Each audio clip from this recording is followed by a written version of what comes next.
Welcome to SUAANGAN. I'm your host, Janine Blake. We're here in the Northwest Territories Legislative Assembly to bring you a profile of the Honourable Roger Allen, MLA for the Inuvik Twin Lakes riding, with the SUAANGAN series, Our People, Our Support. Roger T. Allen was elected as the first member of the Legislative Assembly for the electoral district for Inuvik Twin Lakes on December 6, 1999. In January 2000, he was elected to Cabinet and was later appointed by the Premier to serve as the Minister responsible for the Northwest Territories Housing Corporation, the Public Utilities Board, Municipal and Community Affairs, and Youth. Prior to his election to the 14th Assembly, Mr. Allen had considerable experience in municipal politics, serving as the Mayor of Aklavik from 1991 to 1993 and a councillor in 1990. He also served as a member of Inuvik's Town Council in 1988 and was the president of the Committee for Original Peoples Entitlement. I was born in Aklavik in 1952, May 5th. I come from a family of 17, 10 sisters and 7 brothers. And of the 7 brothers, one was adopted into the family, so we were fairly large. There was a total of 18 of us. And the history of my family is my grandmother is a Gwich'in, and my grandfather on my maternal side is an Irishman, and from my paternal side, both grandparents originated from Alaska. Like everyone else, during the 50s and 60s, we were dependent on the bush economy. I spent approximately 6 of my first 8 years of elementary school in the bush, going back into town every so often to have my schoolwork corrected and then given further tasks, and again repeating that process over and over again. And in between then, I had spent 2 years in a Catholic school, 1958, first year in Aklavik, second year I spent the whole year in the hospital. And then I moved to Inuvik for a couple of years, and then moved permanently to Grolier Hall in 1967, having graduated in 71. We talked to him about his family and his early years. Well, from a humorous side of things, that's why I think we always laugh, because we say we learned to run fast, because every morning we had to beat the foxes to the snare lines. So before it got bright, we were out looking at snares and hauling dry willows, wood, and, keeping the heat, hauling ice. And all those were very regular chores. So we've learned very early in our life to have discipline and knowing how to survive in the bush, and it's carried on through our life. And to this day, we can use both sides of our culture, either in a public life or in a very bush setting life type of situation. A lot of my friends are from the Sahtu region, and many were also from the Kitikmeot region as far east as Joe Haven, Spence Bay. As you might want to recall, that our school system up until 1969 was segregated between the 2 religions, the Catholic and the Protestant. So the first time I went to school, 67 through 68, most we ever met our colleagues from the Anglican side was in the gymnasium, which caused some sort of conflict, And from there, I befriended people like Roger Grubin, Billy Gordon, Kane Tologanic, many others who today have either preceded myself in public life or are still very active. So I've carried on that friendship with those people for many, many years and continue to do so today. Can you give us a brief history of your work experience? Well, certainly I'd like to begin from having graduated from Samuel Hearn Secondary School in 1971, and I, through my sporting career, or athletic career, I had gotten a scholarship to the University of Colorado, which I had taken 1 year. And I suppose if you equate that to today's education, it probably is valuable back then as a university degree today. From there, I moved into the oil industry. I worked 2 years for Shell Canada in Olds, Alberta. From there, I moved into a counseling role with what they call Nortran for another 1.5 years in Calgary, and moved back to Inuvik in 1977. From there, I continued on with the petroleum industry until February of '83, when basically things began to shut down, and finally closed in '86. From there, I went into a number of areas. I got into municipal governments as an administrator for a while. Then I became a councillor in Inuvik in '88, a councillor, then a mayor of Aklavik, and I've been involved with Aboriginal politics for approximately 23 years. Roger excelled in the sport of cross-country skiing. His participation in the sport gave him the opportunity to see the world.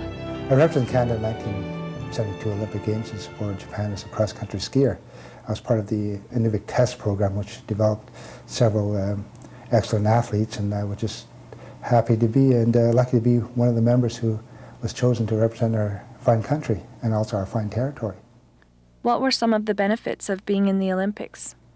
Largest benefits I received was to understand some of the changes that were happening. I think going back and studying some of the knowledge I have today is there was a position paper put out those days about the new technotronic era, which saying that eventually technology will replace the human demand for labor. And we see it today, you know, the high-tech, high-information end of the spectrum is now here, and it's going to certainly drive the next century. So we saw a lot of that in Japan because they were very, very high-tech, and it was interesting. So the reality now exists today from that experience. The athletics and that was also a part because we knew a lot of our colleagues from previous meets, so it was kind of a nice, you know, time to get together. The third important aspect was the fact that the population density at the time was so vast and so new to us, we had a tough time adjusting. So those are three areas I enjoyed and have taken a vast interest in. We spoke with Roger about how his political career began.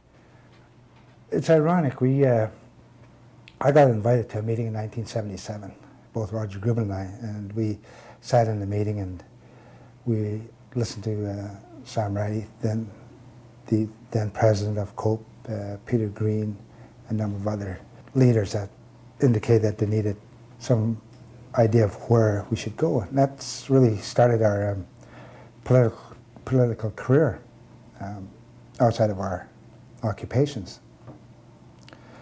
So it was, as we progressed along in 1982, you know, the division of NWT was then the topic of the day, and I was under the employ of the Nunavut Constitutional Forum briefly in '85 and got more into the division of the Northwest Territories, and that kind of kept me going. And then when Billy Day elected to retire in 1986, he asked me personally if I was interested in trying out to run for COPE, and having been because I'm born as an Inuvialuit, that was a normal course.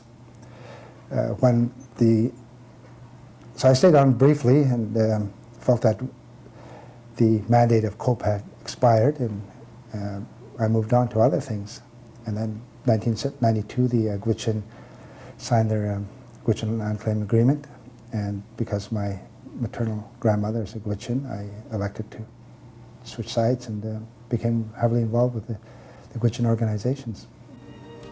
We'll return after these messages for more on the profile of the Honourable Roger Allen.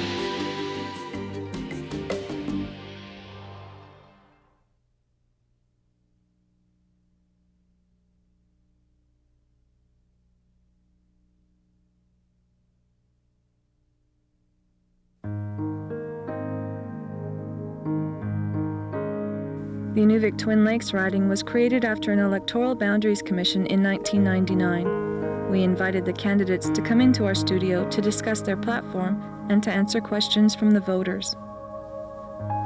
The other important thing I talked about in terms of economics is our renewable resource sector.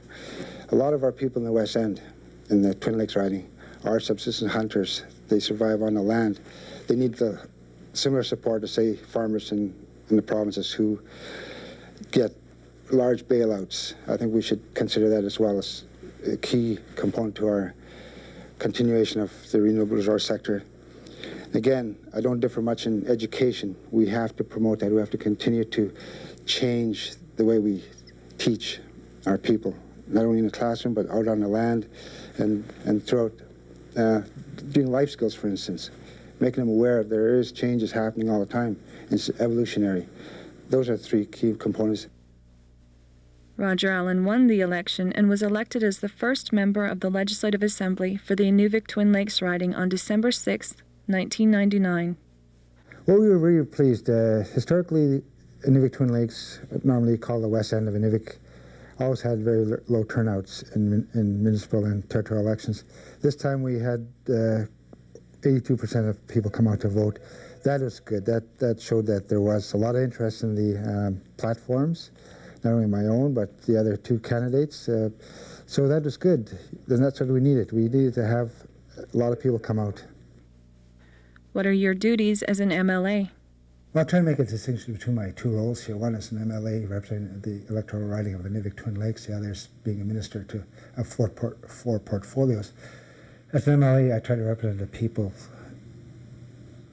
in the overall government scheme of things, meaning that if there's needs to be met, I try to discuss them with the appropriate minister or the appropriate colleagues of the House who, if I can't raise it in the chamber, I will ask another member to raise it for me if it impacts upon my own responsibilities. So as an MLA, yes, I try to represent the broad population and in all due respect, try to meet those immediate requests. As a minister, again, my whole role changes because I represent all the people of the Northwest Territories, no matter how. So my allegiance is to the Northwest Territories and to the people in terms of the program delivery, the administration of various departments. Also, we deal in the context of legislation, legislative proposals, dealing with large advocacy groups who, present certain problems that needs to be addressed. So it's hard to define, but I think to simplify it is that as an MLA, you represent your riding. As a minister, you represent the overall government's approach to how we govern the whole Northwest Territories. Tell me about the transition to becoming a cabinet minister. I, at the beginning, found it difficult. I think all new members found it difficult. I was very lucky to be voted into the cabinet by my colleagues. It took me about a year and a half to learn the process and the procedural things as well.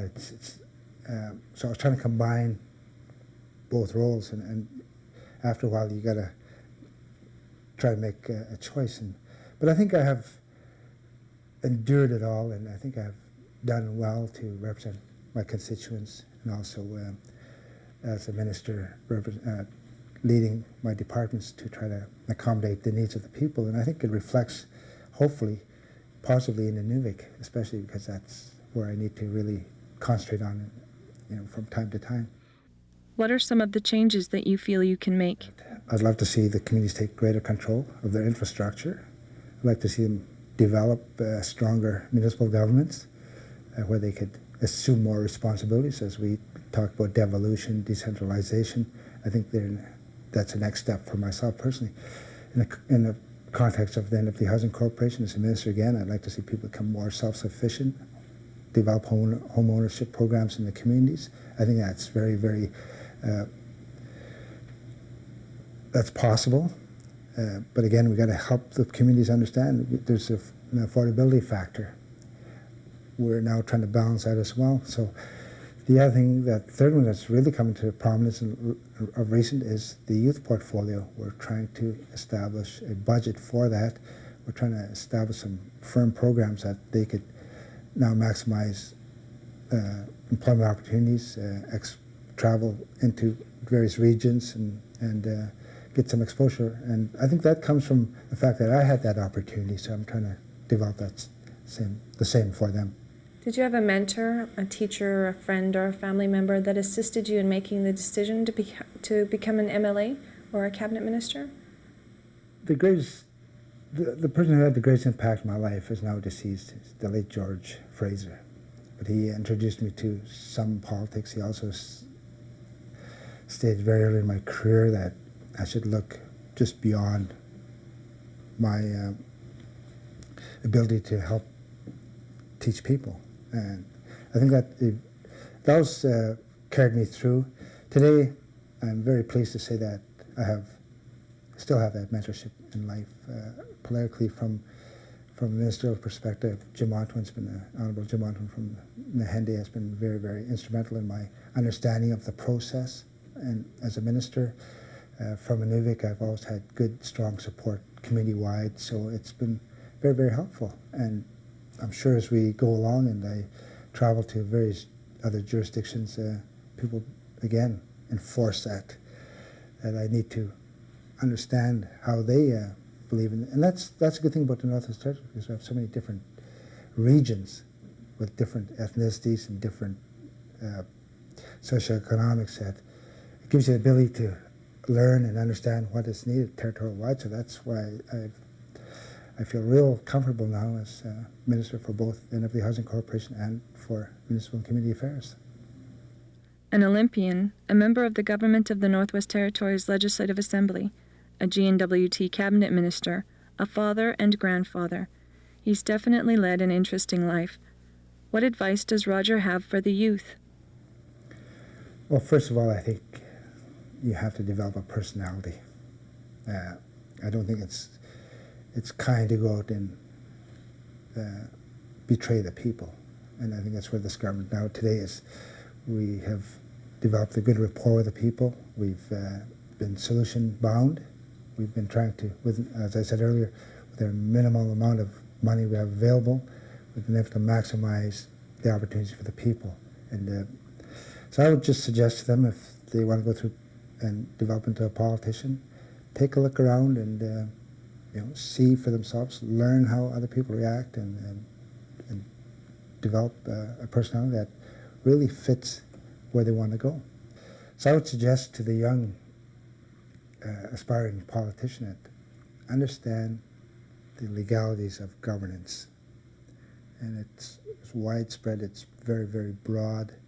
There's a number of processes, and one of the things that would help them very much is that they could either go through the municipal level of government first and then perhaps branch out to Aboriginal government, because that's the way it seems to be going. And now a lot of Aboriginal governments are playing an integral part of how we govern. Self-government processes are also impacting the way we govern as a central government. So I think there's politics itself is becoming an education of its own now. So I certainly encourage them to look at it from that perspective. We'll return after these messages for more on the profile of the Honourable Roger Allen.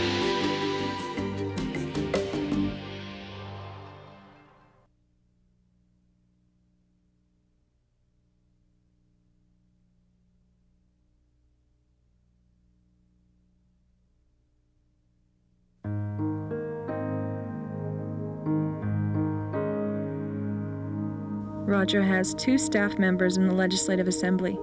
Betty Lowe is Roger's Executive Secretary, and Tom Williams is Roger's Executive Assistant. It's been a pleasure working with Roger. I've known Roger for a number of years and enjoy working with him. He's certainly dedicated and loyal to his constituents. Not only the constituents of Inuvialuit Twin Lakes, he's also he wants to do the best, make the North a better place to live for all constituents across the NWT.